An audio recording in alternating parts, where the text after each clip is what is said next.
et je n'arrive pas à faire ce que tu me demandes de faire.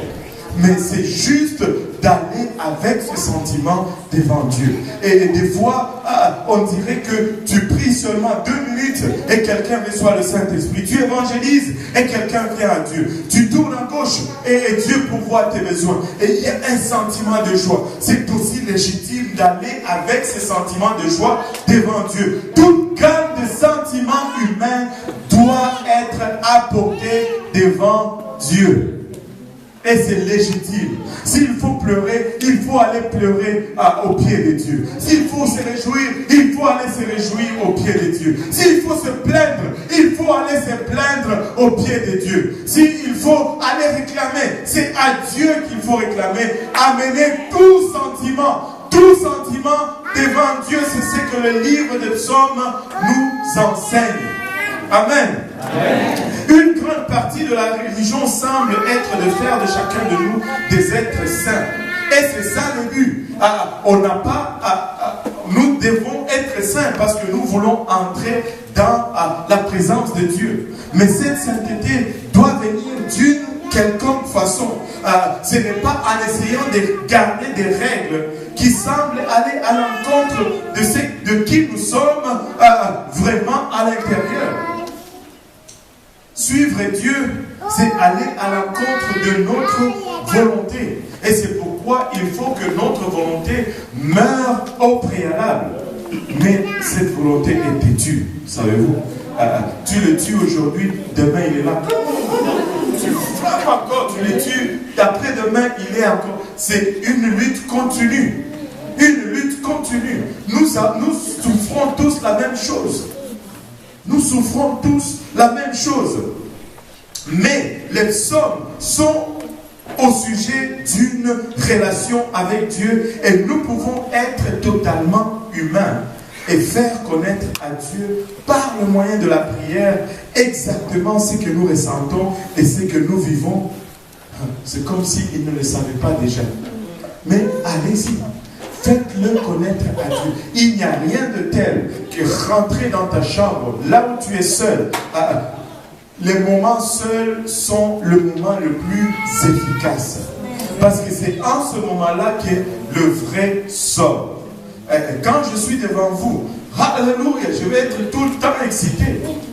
Mais vous ne savez pas qu'est-ce qui arrive quand je suis seul. Des fois, même pas à la maison, des fois je choisis quand je suis dans la voiture seul. Oh mon Dieu, on va laisser ça là où ça se trouve. Alléluia. Mais il le sait. Il le sait. Nous avons tous des moments difficiles, mais nous avons aussi tous des moments de joie. Mais que ça ne soit pas seulement dans la joie que nous allons dans le Seigneur. Des fois c'est Alléluia, Alléluia. Mais des fois c'est oh Seigneur, misérable que je suis. Oh Seigneur, aide-moi, je n'arrive pas. Cette semaine est horrible. Qui a eu une semaine difficile ces derniers temps? On dirait qu'il y a tout un nuage qui essaie de... Mais par la grâce de Dieu, nous allons élever nos louanges.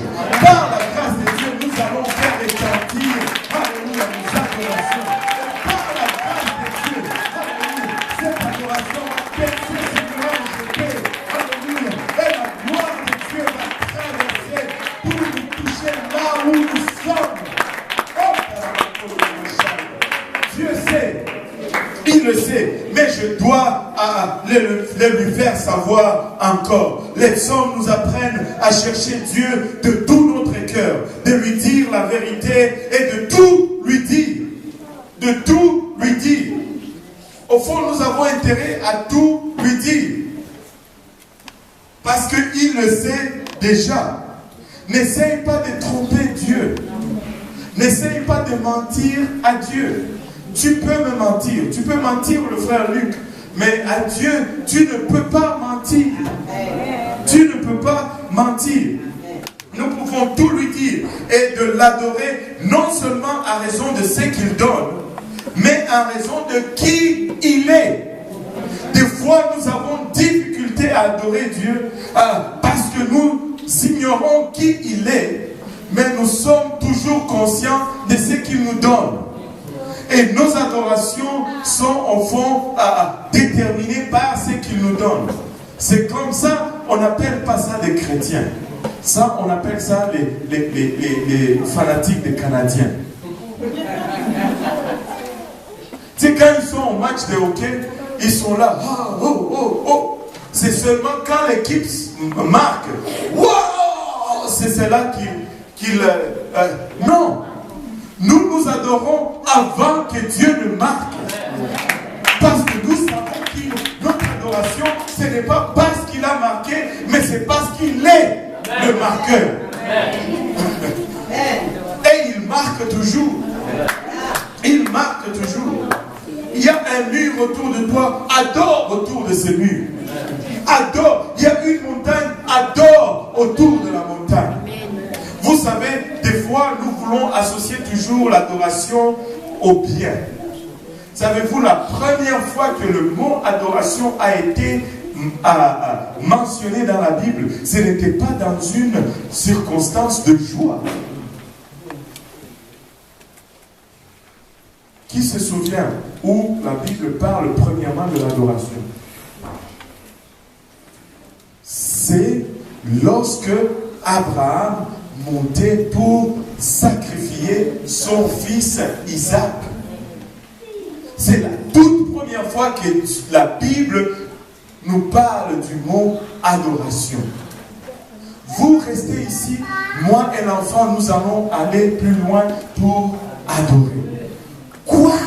Il était en train d'aller pour tuer son fils. Un chagrin profond dans son cœur. Son fils, c'est lui qu'il aimait. Et il appelle ça adoration.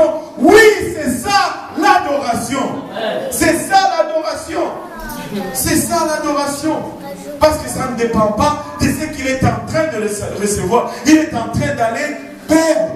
Mais savez-vous quoi? Il est allé jusqu'au sommet. Il est allé jusqu'au bout. Oh, combien de fois nous n'avons pas vu la main de Dieu parce que nous sommes arrivés juste au milieu de la montagne. Oh, c'est trop dur, je redescends. Alors que la solution attendait au sommet de la montagne. Si Abraham n'était pas allé jusqu'au sommet, il n'allait jamais voir le bélier qui attendait là-bas pour substituer son fils.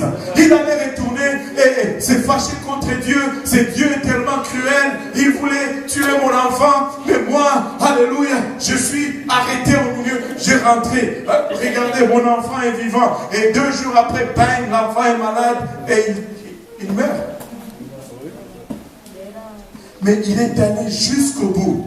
Va jusqu'au bout. N'arrête pas au milieu. La solution est au sommet de la montagne.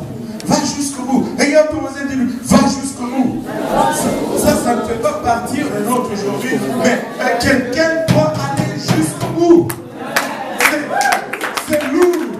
C'est présent. C'est mon enfant que je suis en train d'aller sacrifier. Mais je vais aller jusqu'au bout. Parce qu'au sommet de la montagne, c'est là que l'Éternel va pourvoir. Pas au pied de la montagne, mais au sommet de la montagne. Oh, aide-nous Seigneur. Aide-nous Seigneur. Alléluia.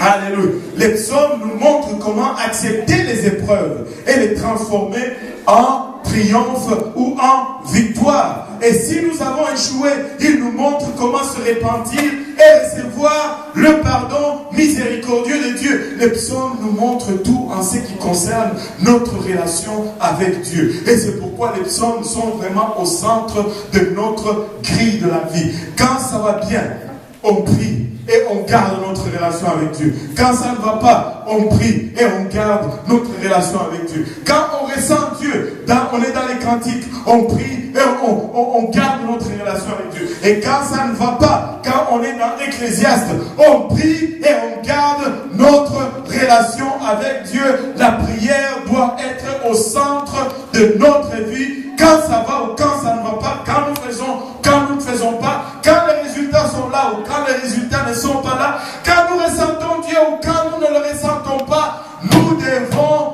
prier. Nous devons prier. Nous devons prier. Alléluia. Le Dieu qui est décrit dans le livre de Psaumes est à la fois transcendant et en même temps immanent. Qu'est-ce que ça veut dire? Il est bien au-dessus de nous. Des fois, il semble insaisissable. Il semble tellement grand et tellement loin. Mais en même temps, il est si proche de nous. Wow. Un Dieu de paradoxe, encore une fois.